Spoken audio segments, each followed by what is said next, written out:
Nag-aaral po ako ng English sa Science for regular. Second year po ako. Parang nag-start po ako ng second grade kasi nagkaroon ako ng buwas sa tour.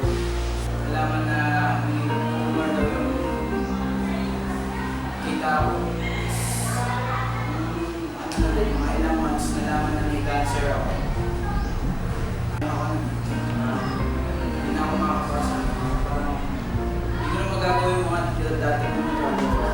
Tapos, pwede na sana ako mag-aral yung nakarang taon, pero parang natakot din ako kasi alam mo na yung mga tingin ng tao eh.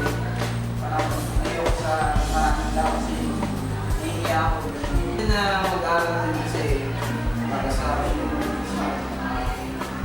parang makapagtapos din. Kahit na ganito ako eh.